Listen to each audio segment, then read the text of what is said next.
우리 같이 한 절씩 같이 교독하도록 하겠습니다. 제가 먼저 읽도록 하겠습니다. 예수를 잡아 끌고 대제사장의 집으로 들어갈새 베드로가 멀찍이 따라가니라.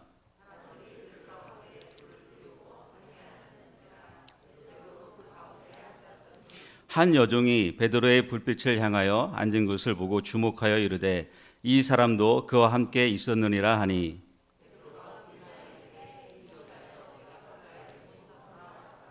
조금 후에 다른 사람이 보고 이르되 너도 그 도당이라 하거늘 베드로가 이르되 이 사람아 나는 아니라 하더라.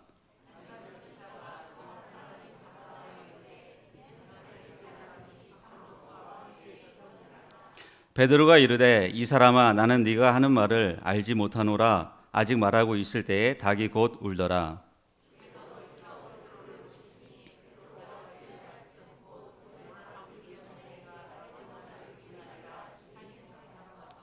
함께 같이 읽겠습니다. 밖에 나가서 심히 통곡하니라. 아멘. 오늘 말씀의 그 제목을 수치 또는 실패를 회복시키는 십자가, 이렇게 제목을 같이 정했습니다. 수치, 실패, 우리가 경험하고 싶지 않은 사실 그 부분이 실패이고 또 실패 가운데 수치스러운 거죠. 네. 그런 것들은 삶을 살아가면서 별로 경험해보고 싶지 않은 부분들이죠. 근데 성경의 인물 중에서도 이 실패와 수치를 당한 그런 인물들이 많이 있습니다. 성공은 하였고 또 갑자기 성공 가운데서 나락으로 떨어진 그런 인물들이 성경에 종종 등장을 합니다. 그 가운데 한 사람이 엘리야입니다. 엘리야는 우리가 잘 알다시피 바알 선지자하고 대결하여서 위대한 승리를 거두는 것이죠. 승리를 거둡니다. 그런데 갑자기 그 승리를 거두자마자 한 사람의 말을 듣게 되죠. 바로 아합 왕의 부인인 이세벨의 그 말을 듣게 됩니다. 열왕기상 19장 2절에 보면은 이렇게 기록되어 있습니다. 이세벨이 사신을 엘리야에게 보내어 이르되 내가 내일 이맘때에는 반드시 내 생명을 저 사람들 중 한 사람의 생명과 같게 하리라. 그렇게 하지 아니하면 신들이 내게 벌 위에 벌을 내림이 마땅하니라 한지라. 이 말 한마디를 듣고 엘리야는 쏜살같이 어디로 갑니까? 도망갑니다. 금방 맞서서 싸워서 이겨서 승리를 했는데 이세벨이 말 한마디에 바로 광야길로 그냥 줄기차게 도망가게 되는 것이죠. 우리는 여기서 보면은 아니 어찌 그럴 수 있나 이렇게 생각하지만 그 말 한마디가 엘리야는 자기의 목숨을 빼앗길 수 있다고 생각했기 때문에 바로 도망가게 되는 것이죠. 도망가서 그곳에서 다시 하나님을 만나게 됩니다. 만나기 전에 그는 자신의 목숨을 취해달라고 하나님께 간구를 합니다. 내 생명이 나는 여기까지 했으니 나는 여기서 내 생명을 하나님께서 취해줬으면 좋겠습니다 라고 그렇게 간구를 하죠. 그렇지만 하나님은 엘리야를 다시 회복시키는 과정이 열왕기상 19장에 이렇게 기록되어 있습니다. 성공을 하였고 곧바로 실패, 그것도 도망가는 선지자. 수치스럽지 않습니까? 굉장히 수치스럽게 보입니다. 그리고 그 수치는 그 한 사람을 깊은 웅덩이 가운데로, 나락 가운데로 이렇게 빠뜨리는 것들을 우리는 성경을 통해서 볼 수 있습니다.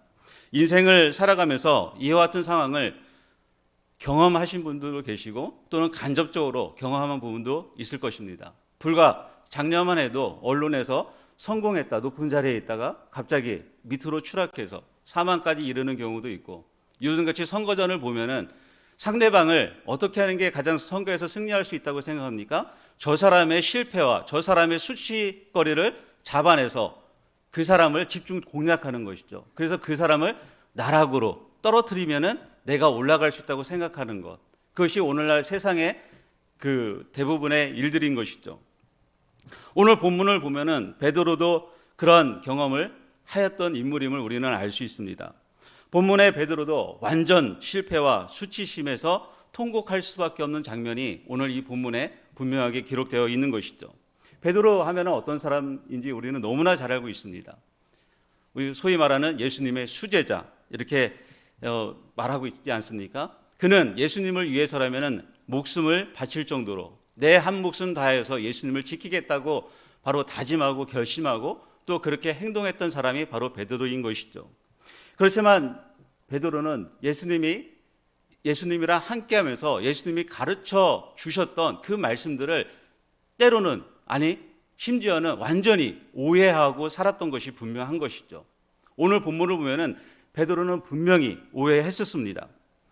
베드로는 메시아가 이스라엘 왕이 되기를 원했고, 그 왕국이 다시 세워지면은 자신은 오른팔 역할로서 무엇인가 굉장한 그 힘을 얻기를 원했던 것 같습니다. 그리고 자신은 그 예수님이 그 나라를 세워가는 데 있어서 적어도 아주 크나큰 기여를 할 수 있는 사람이라고 그는 생각했던 것이죠.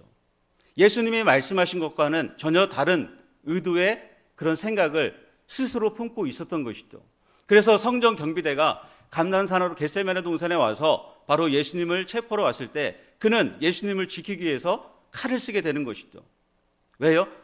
힘없이 만약에 예수님이 이 상태에서 잡혀간다면 자신이 생각했던 그 나라, 그리고 자신이 꿈꿔왔던 그 자리, 그것이 사라질 위기에 처하다 보니까 그는 자신의 칼을 꺼내서 한 경비대의 귀를 자르게 되는 것이죠. 그만큼 베드로는 예수님을 위해서라면 무엇이든지 할 수 있는 그런 사람이었습니다. 마태복음 26장 33절에서 이렇게 베드로가 고백하죠. 베드로가 대답하여 이르되 모두 주를 버릴지라도 나는 결코 버리지 않겠나이다. 모든 사람이 주를 버린다 할지라도 나만큼은 나는 주를 결코 버리지 않겠습니다 라고 자신 있게 말했던 사람이 바로 베드로입니다. 그렇지만 오늘 말씀을 읽은 거 보면은 어떻습니까? 그렇게 용기 있게 자신 있게 호언장담했던 베드로는 온데간데 없고 어떻습니까? 무너지게 되어 있는 것이죠. 무너지게 됩니다. 아주 실패를 처절하게 경험하게 되는 것이죠. 사람이 실패와 수치를 경험하는 가장 쉬운 길은 자기 확신에서 비롯됩니다. 자기 확신. 나는 절대 그러지 않을 거야. 나는 절대 그런 사람이 안 될 거야. 나는 다른 사람하고는 달라.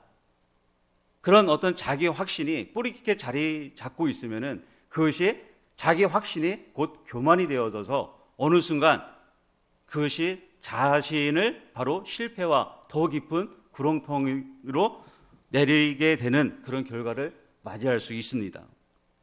그래서 우리가 실패와 수치를 빠지지 않는 가장 좋은 방법 중에 하나는 날마다 나를 점검하면서 내가 내 스스로 나를 부인하는 삶을 살고 있는가, 그것들을 점검하는 것이 필요한 것이죠. 본문의 장면에서 보면은 예수님이 군병들에게 붙들려서 대제사장 집으로 끌려가신 그 장면입니다. 제자들은 이미 예수님이 붙들려 오기 전에 다 도망갔죠. 다 도망갔고 베드로도 도망갔지만 그 어둠의 그 틈을 타서 그 예수님이 잡히신 대제사장의 집 안까지 이렇게 들어오게 됩니다. 베드로가 여기까지 멀찍이 따라온 이유가 정말로 어떤 이유인지는 잘 모릅니다. 그렇지만 추측해 보건대 예수님이 어떻게 될까? 베드로의 성격상 굉장히 궁금했을 것 같아요. 베드로의 평소 행동의 모습을 보면은 예수님이 그 대제사장의 뜰 안에 가서 어떤 일을 당하고 예수님이 어떻게 할까라는 그런 궁금증이 굉장히 많았던 것 같습니다. 또 자신이 예수님을 지키겠다는 그런 말의 다짐 때문에 따라왔을 수도 있을 것입니다. 확실히 베드로는 열정 넘치는 제자면은 우리는 부인할 수 없는 것이죠. 하지만 주님을 구하기 위해서 따라왔기보다는 도저히 궁금해서 견딜 수 없는 베드로의 호기심이 훨씬 더 많이 작용했을 거라고 생각이 듭니다. 여기에 와서도 베드로가 딱히 할 수 있는 일은 하나도 없었던 것이죠. 왜냐하면 오늘 말씀 윗절에 보면은 53절에 보면은 이렇게 기록되어 있습니다. 같이 한번 읽어볼까요? 내가 날마다 너희와 함께 성전에 있을 때에 내게 손을 대지 아니하였도다. 그러나 이제는 너희 떼어 어둠의 권세로다 하시더라. 예수님은 잡히시면서 분명하게 이제는 너희 떼어 어둠의 권세로다라고 말씀하셨습니다. 즉 하나님이 악을 허용한 때, 허용한 시간이라고 분명하게 말씀하고 있는 것이죠. 그래서 베드로가 여기서 예수님을 구하기 위해서 아무리 좋은 작전을 써도 그것은 될 수 없는 것이고 예수님이 베드로를 구한다는 것 자체가 완전히 불가능하다는 것이죠. 그리고 악한 권세에게 그것을 내줬기 때문에 베드로가 이 상황에서 예수님을 부인할 수밖에 없는 그런 상황이 이미 조성되어 있다는 것입니다. 거기에 내려왔다는 것은 이미 베드로가 부인할 수밖에 없는 그 상황까지 이미 마련되어 있었다는 것이죠. 그러면 베드로가 왜 그곳에서 그 멀찍이까지 예수님을 따라왔다면은 왜 그곳에서 예수님을 한 번도 아니고 3번씩이나 부인할 수밖에 없었을까요? 이 말씀을 보면서 그런 생각을 해봤습니다. 첫 번째는 베드로는 굉장히 두려웠던 것 같아요. 어떤 두려움이 있을까요? 자기도 예수님처럼 잡혀가서 고문당하고 자칫하면 자기 목숨을 내어줄 수밖에 없겠구나 하는 그런 두려움이 이렇게 작용됐던 것 같습니다. 그래서 용감한 베드로다 할지라도 여종의 한마디에 나는 그가 아니라라고 이렇게 부인할 수밖에 없었던 것이죠. 이어서 다른 사람이 또 말을 했을 때도 나는 아니라라고 말하고 1시간 후에 또 물어봤을 때도 나는 아니다라고 이렇게 부인할 수밖에 없었던 것이죠. 즉 예수님께 자신의 목숨까지도 바치겠다라고 다짐했던, 그렇게 용감했던 베드로의 모습은 사라지고 이제는 순식간에 비겁한 사람, 예수님과 상관없는 사람, 그런 관계를 끊은 사람으로 바로 처신하게 된 것입니다. 그리고 남들하고 그 무리들하고 같이 그 불을 쪼이고 있는 한 사람의 초라한, 바로 무리에 불과한 베드로가 되었던 것이죠. 그러나 이런 시기에 바로 실패와 그 다음에 수치의 그 바닥으로 내려갔을 때는 반드시 새로운 기회가 생기는 것이죠. 바로 엘리야가 그 로뎀나무 아래에서 나의 목숨을 취하소서 하고 호렙산으로 가서 하나님의 음성, 하나님이 어떤 분인지를 경험하고 나서 새로운 길을 열어 갔던 것처럼 베드로에게도 그 위기가, 그 실패와 수치의 자리가 베드로에게는 새로운 기회가 되는 것이고, 바로 하나님은 그 기회를 정확하게 사용하고 계신 것들을 우리는 볼 수 있는 것이죠. 예수님이 말씀하신 대로 베드로는 닭이 울기 전에 3번 부인한다고 말씀하셨는데 정말로 닭 울기 전에 3번을 부인하게 됩니다. 닭소리가 들린 거죠. 닭소리. 언제 들립니까? 우리 같은 경우에는 아침 새벽에 우리도 들리죠. 근데 이 닭소리가 들렸다는 것은 모든 사람에게 들린 평범한 닭소리입니다. 그렇죠? 그냥 평범한 닭소리예요. 매일 일상적으로 울려지는 하나의 그 동물의 울음소리에 불과한 것이 닭 울음소리입니다. 근데 그 닭 울음소리가 베드로에게는 다른 사람이 들리는 울음소리와는 달리 그 베드로의 마음을 새롭게 변화시키는, 바로 돌이키게 하는 그 울음소리로 바로 들린 것이죠. 그래서 이 울음소리로 해서 베드로는 밖에 나가서 심히 통곡하고 울었다는 표현을 쓰는데, 바로 이 닭 울음소리를 듣고 베드로는 예수님이 하신 말씀을 기억하고 나가서 바로 실패와 수치의 자리에서 바로 회복의 자리로 나가는 그런 기회를 갖게 되는 것이죠. 바로 베드로의 영혼을 깨우는 소리로 이 닭 울음소리가 들린 것입니다. 아까 서두에 말씀드린 것처럼 한 사람의 말 때문에 내 목숨을 취하소서라고 고백하는 경우도 있는 것처럼 우리는 때로 단 한마디의 말 때문에 한 사람의 인생을 완전하게 바꿔버리는 경우가 얼마든지 있다는 것입니다. 별것 아닌 툭 하고 던진 말이 한 사람을 수치스럽게 만들고 한 사람을 경멸스럽게 여길 수도 있고 한 사람의 인생에 꿈을 적게 만들 수도 있는 것이고, 툭 하고 던진 한마디가 새롭게 용기를 얻고 새롭게 일어서는 그 말이 될 수도 있다는 것입니다. 평범하게 보이는 일상의 모든 것들을 하나님께서는 사용하고 계신 것이죠. 만물 속에 깃든 모든 걸 통해서 하나님은 우리 그리스도인들, 또 믿지 않는 사람들한테 사인을 보여주고 있는 것이죠. 표적을 보여주고 있는 것입니다. 때로는 지나가는 아무것도 아닌 것을 통해서 내가 왜 지금 이렇게 살고 있지? 라고 반성할 수도 있는 것이고, 지나가는 어떤 사람의 모습을 보고 나는 저렇게 살지 말아야 되지, 볼 수도 있는 것이고, 벚꽃을 보면서 야, 하나님은 위대하시니 하나님은 살아계신 거야 라고 다시 고백할 수도 있는 것이죠.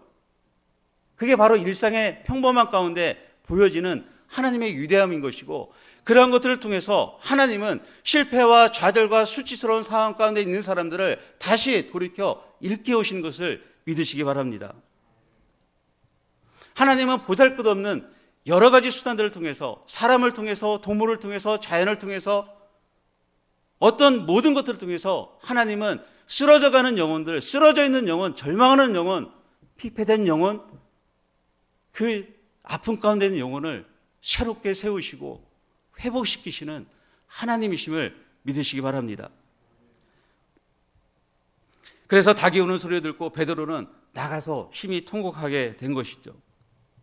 통곡했다는 것은 자신의 상태가 지금 어떤 상태인지를 정확하게 인지할 때만이 통곡할 수 있는 것입니다. 내 상태가 내가 지금 실패했구나, 내가 넘어졌구나, 내가 잘못했구나, 나는 이런 사람이구나, 그래 맞아, 나는 이거밖에 안 되는 연약한 사람이야, 나 부인했어, 나 예수님의 말이 믿지 않았어 라고 인정할 때만이 통곡할 수 있는 것이죠. 하나님의 말씀이 내게 부딪힐 때, 점점 다가올 때 피하고 싶은 것은 무엇입니까? 맞닥뜨리지, 직면하고 싶지 않기 때문에 그렇습니다. 직면하면 겁나기 때문에. 통곡한다는 것은 내가 내 자신과 직면하기 때문에 통곡할 수 있는 것이죠. 돌이키기 위한 가장 좋은, 가장 우선순위는 내가 내 자신하고 그 자리에서 직면해야만 되는 것이죠. 내가 어떤 사람인지, 내가 실패했으면 실패한 사람으로 직면하는 것이고, 내가 수치스러운 일을 저질렀으면 그 수치스러움 앞에서 바로 직면하는 것이죠. 내가 잘못을 범했으면 그 잘못 앞에서 직면하는 것이죠.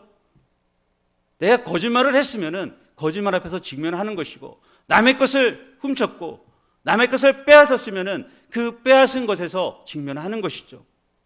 그래야 돌이킬 수 있는 것입니다. 내가 이런 사람이구나라는 것들을 내가 알 때 나가서 통곡할 수 있는 것이죠. 살면서 상처와 수치심을 가지지 않은 사람이 있을까요? 한 명도 없을 것입니다.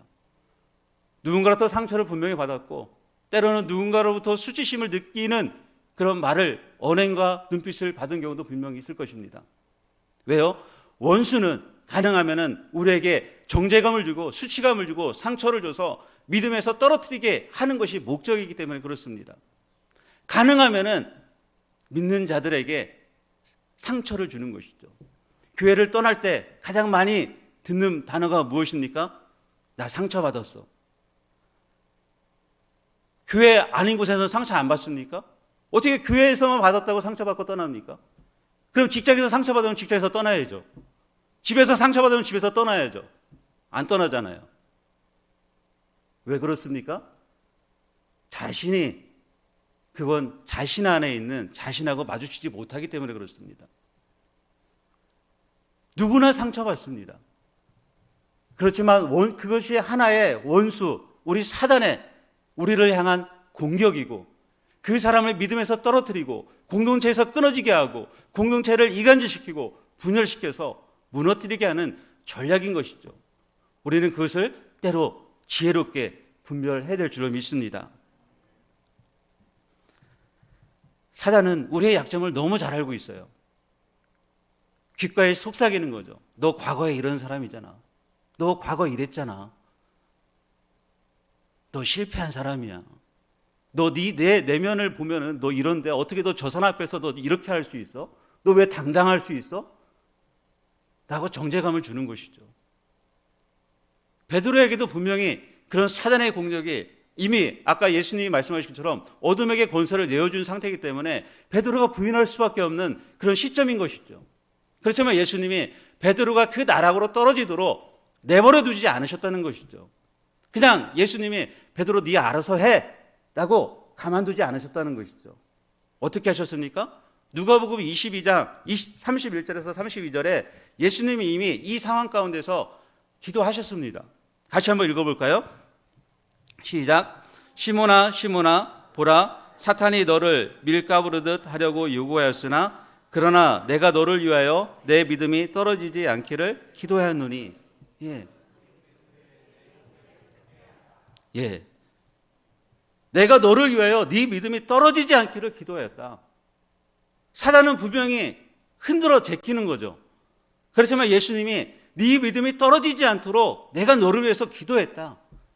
오늘날도 우리에게 상처와 정죄감을 주고 수치심을 주는 그 사단의 공격이 매일같이 파도같이 쓰나미같이 밀려오는데 누가 기도하고 계신다는 겁니까? 예수 그리스도가 우리를 위해서 네 믿음이 떨어지지 않도록 내가 붙들고 내가 기도하고 있다. 속지 말아라 라고 분명하게 말씀하고 있는 것이죠. 이것을 믿으시기 바랍니다. 우리가 믿음을 가지고 사는 것은요, 내가 주님을 믿는 것이 아니라 주님이 주시는 믿음으로, 그 믿음으로 사는 것입니다. 내가 붙잡고 있는 것이 아니라 주님이 나를 붙들고 있기 때문에 그 믿음으로 사는 것임을 믿으시기 바랍니다. 그리고 사탄의 그 길의 가운데 공격할 때 하나님은 반드시 우리에게 피할 길을 또 내시는 분임을 믿으시기 바랍니다. 그래서 닭 울기 전에 베드로는 자신이 어떤 사람인지 부인하면서 알게 되었고, 닭이 울자 자신이 이런 사람인 걸 고백하고 나가서 심히 통곡하면서 돌이키는 그 시간이 되었던 것이죠. 그러면서 또 한 부분, 바로 베드로가 이 부분에서 완전하게 주님께 그동안은 자기의 결심으로, 자기의 열심으로 주님을 위해서 목숨을 내놓겠다고 했는데 이제는 완전하게 정말로 자신이 목숨을 내놓을 수밖에 없는 그 주님을 거기서 마주하게 됩니다. 어떤 부분이냐면은 우리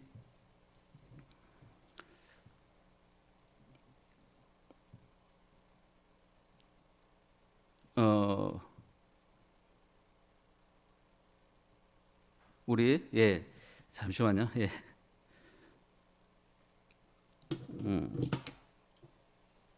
제가 그 61절 같이 함께 읽겠습니다. 61절 시작. 주께서 돌이켜 베드로를 보시니 베드로가 주의 말씀 곧 오늘 닭 울기 전에 네가 3번 나를 부인하리라 하심이 생각나서, 주께서 돌이켜, 주께서 돌이켜라고 표현을 씁니다. 돌이킨다는 것은 의도적으로 어떤 행동을 한다는 것이죠. 지금 예수님이 잡혀가셨잖아요. 잡혀서 거기서 매맞고 희롱당하고 조롱당하는 그런 상황 가운데서 불을 찌고 있는 제자를 보은 것이죠. 그리고 그 제자를 향해서 돌이켜서 의도적으로 누구를 바라본 것입니까? 베드로를 바라본 겁니다. 놀랍지 않습니까, 여러분? 보통은 지금 예수님이 어떤 잘못을 해서 잡혀간 것도 아니고 억울하게 지금 잡혀간 건데 거기서 자신을 충분히 변호하고 나는 이런 사람이다, 나는 잘못이 없다 라고 거기서 자신을 변호한다 해도 뭐라 할 사람이, 나무랄 사람이 아무도 없습니다.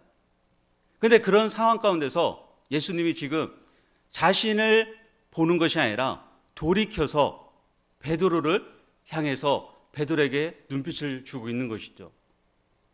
보통은 우리가 어떤 난감한 상황에 빠졌을 때 우리는 우리 자신의 문제를 해결하기 위해서 급급합니다. 나만 보이죠. 내가 왜 이런 상황에 빠졌을까? 내가 왜 억울한 상황에 빠졌을까? 여기서 어떻게 내가 빠져나갈까? 여기서 내가 어떻게, 어떤 말을 해서, 어떻게 행동해서 이 상황을 모면해야지. 즉 나만 보이게 되는데 예수님은 전혀 자신이 거기서 어떤 행동을 하는 것이 아니라 바로 베드로를 향해서 돌이키는 행동을 하게 되는 것이죠. 말 한마디도 하지 않습니다. 그냥 돌이켜서 베드로를 응시하시고 보신 것입니다.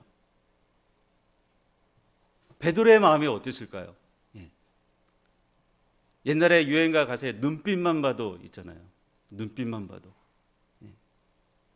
아무 말도 안 해도 그 사람이 주는 눈빛만 봐도 우리는 그 사람이 나를 지금 어떻게 대하는지 알 수 있는 거잖아요. 집에 들어갔는데 눈빛이 차가우면은 말 안 해도 아는 것이고,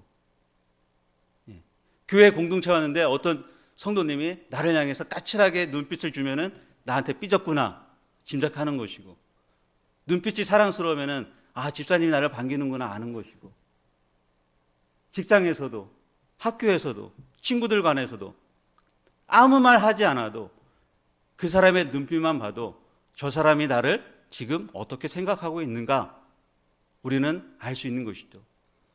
돌이켜본 그 예수님의 눈빛에 성경의 모든 단어, 이 세상의 모든 단어를 담는다 할지라도 표현할 수 없을 만큼 베드로에게는 모든 것이 충족되는 한 가지 단어로 다가왔던 것이죠. 그 눈빛 하나의 단어로 베드로는 자신이 어떻게 다시 돌이켜야겠다고 인지할 수밖에 없었던 것이죠. 예수님은 그 시각에 자신이 매맞고 조롱당하고 바로 고통당해도 수치스러운 그 상황 가운데서도 누구를 생각하고 있었냐면은 초라하게 불조이고 있는 자신의 제자 베드로를 생각하고 있었던 것입니다. 그분은 오늘날도 동일한 것이죠. 우리에게 매번 눈을 돌리시는 것이 아니라 우리를 향해서 여전히 매일같이 동일한 베드로에게 보냈던 돌이켜서 우리를 보신 그 눈길로 우리를 매일같이 보시는 분이심을 믿으시기 바랍니다. 그래서 베드로는 그 실패와 수치스러운 그 순간의 사건에서 어쩌면은 그러한 타이밍이 없었다면은 베드로는 나락으로 떨어져서 헤어나지 못했을 것이지만 주님의 그 눈길로 돌이켜서 베드로를 보신 그 눈빛으로 완전하게 회복되는 것들을 볼 수 있습니다.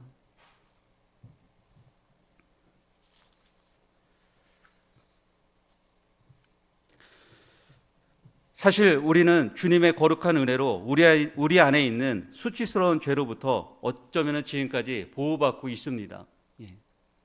우리 내면은 나 자신이 가장 잘 알고 있는 것이죠. 나 자신을 들여다보면은 아마 정말 수치스러운 것들을 많이 보게 될 것입니다. 아니 어쩌면은 차마 보고 싶지 않은 부분들이 훨씬 더 많이 있을 것입니다.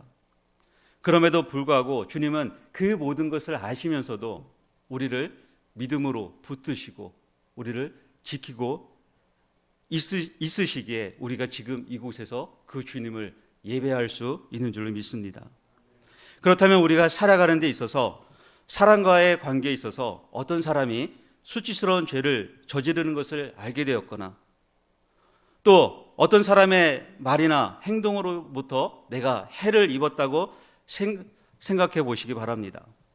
보통 이런 경우를 내가 당하게 되면은 우리는 그 사람하고 인간관계를 끊고자 합니다. 더 이상 그 사람과는 상종을 하고 싶지 않을 거라는 그런 생각을 하게 됩니다. 그리고 행여나 길에서도 내가 저 사람은 가능하면 마주치지 않았으면 좋겠다 이렇게 생각하는 경우도 많이 있습니다. 이것은 보통 일상적으로 일어나는 세상 사람들의 방식입니다. 만약 주님이 세상 사람들의 이러한 방식으로 우리를 대하셨다면 우리는 주님과 관계할 수 있는 사람이 이 세상에 한 명도 없을 것입니다. 아무도 없는 것이죠.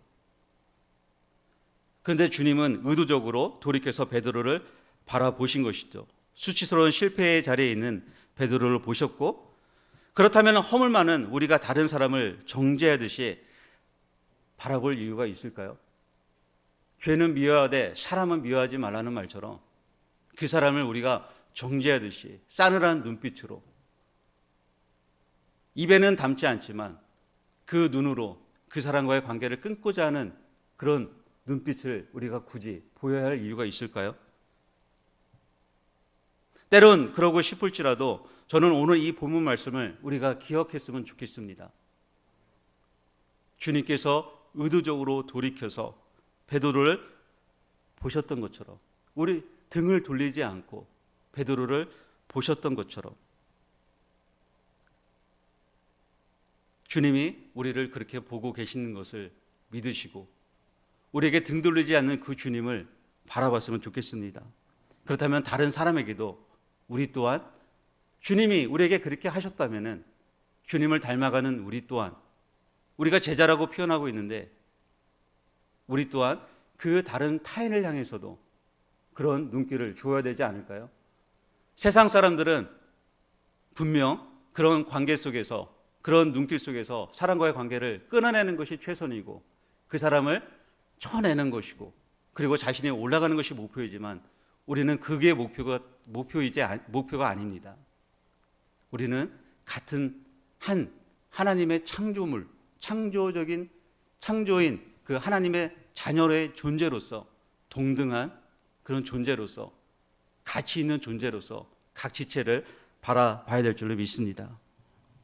세상은 힘을 다하여 실패와 수치를 들추어내어 한 사람을, 한 영혼을 죽음까지 내몰고 가지만 수치스러운 십자가 사건은 오히려 원수들에게 친절을 베품으로써 그들 안에 수치심을 불어넣게 되는 것이죠. 원수를 사랑한다는 것은 그로 인하여 원수들을 수치스럽게 만드는 것이고 바로 그 사람들을 그렇게 해서 회개의 자리로 나가게 하는 것입니다. 마태복음 5장 43절하고 44절 같이 한번 읽도록 하겠습니다. 또 내 이웃을 사랑하고 내 원수를 미워하라 하였다는 것을 너희가 들었으나 나는 너희에게 이르노니 너희 원수를 사랑하며 너희를 박해하는 자를 위하여 기도하라. 아멘. 예. 원수들에게 친절을 베풀면서 바로 수치로 수치를 치유하는 것입니다. 예. 십자가 처형은요, 의도적으로 예수님이 하나님께서 정하신 처형 방법인 것이죠. 로마인들은 절대 십자가 처형을 당하지 않습니다. 원수들이 만약에 십자가 처형으로 예수님이 돌아가실 거라고 그 계획을 알았다면 원수들은 그 계획을 막았을 것입니다. 그러나 감추어진 비밀이었기 때문에 원수들은 하나님께서 어떻게 예수 그리스도를 처형할지 몰랐던 것이죠. 그러면 십자가 처형은 누가 받는 건지 우리는 알고 있습니다. 가장 극악한 사람들, 그리고 가장 수치스러운 처형 방법이지 않습니까? 그 수치는 무엇입니까?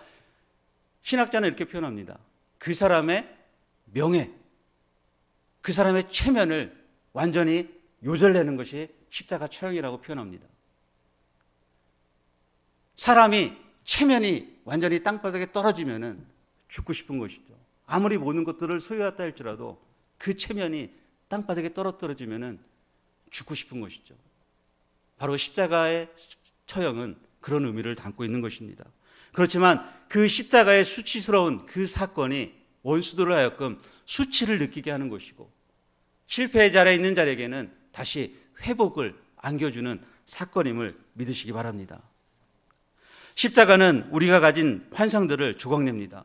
우리 자신에 대한 환상, 우리 예수님에 대한 환상, 그리고 세상에 대한 환상, 우리가 갖고 있는 예수님의 환상들, 우리가 갖고 있는 십자가에 대한 환상들, 그런 환상들이 있을 것입니다. 베드로가 가졌던 그런 환상들도 알게 모르게 우리 안에 갖고 있는 것들이 있습니다. 예수님을 믿는 것이, 십자가를 내가 지고 가는 것이 하나의 수단이 아님을 우리는 기억해야 될 줄로 믿습니다. 결코 그것이 수단이 될 수 없는 것이죠. 주님은 우리가 만들어낸 모습에 절대 호응하지 않으십니다. 십자가에서 우리는 우리 자신을 직면해야만 되는 것이죠.